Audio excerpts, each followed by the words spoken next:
নমস্কার বন্ধুরা, খিদের সাথী চ্যানেলে আপনাদের সবাইকে স্বাগত। আজকে আমি ঘরে থাকা উপকরণ দিয়ে বিরিয়ানি বানাবো, খুবই সহজে উপরন্তু খুব হেলদিভাবে। দেখুন, তার জন্য আমি আধ ঘন্টা চালটা ভিজিয়ে রেখেছি। ভিজানোর পর আমি গরম জলে লবঙ্গ, এলাচ, তেজপাতা দিয়ে ফুটতে দিয়েছিলাম। তারপর চালটাকে আমি 80% হয়ে যাওয়ার পর নামিয়ে নিয়েছি। দেখুন, এদিকে কড়াই পেঁয়াজের বেরেস্তাটা করে নিলাম। তারপর আলুগুলোকে ভেজে নিলাম।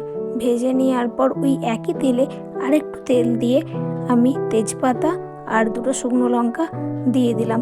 ওপর থেকে পেঁয়াজ দিয়ে আমি পেঁয়াজটা লাল লাল করে ভেজে নিলাম। একটা টমেটো আর একটু নুন দিয়ে ভালো করে সিদ্ধ হতে দিলাম পেঁয়াজটা। তারপর ওপর থেকে রসুন দিলাম।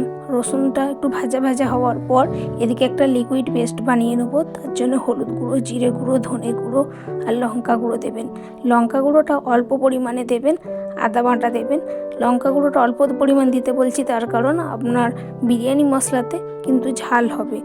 এই লিকুইডটা বানানোর পর দিয়ে দিলাম। দিয়ে দেওয়ার পর আমি ভালো করে মশলাটা কষিয়ে নেবো। কষিয়ে নেওয়ার পর ওপর থেকে মাংসটা দিয়ে ভালো করে মাংসটাও কষিয়ে নেব।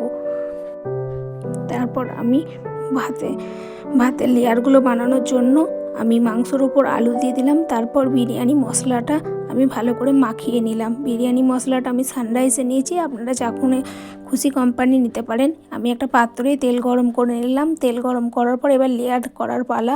আমি ভাত দেওয়ার পর একটু নুন আর একটু বিরিয়ানি মশলা দিয়ে চিকেনগুলো দিয়ে দিলাম। তার উপর থেকে আবার ভাত দিয়ে একইভাবে প্রসেস করলাম।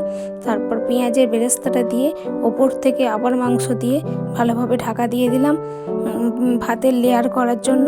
তারপর আমি উপর থেকে একটু আমার ঘরে তৈরি করা ঘি দিলাম।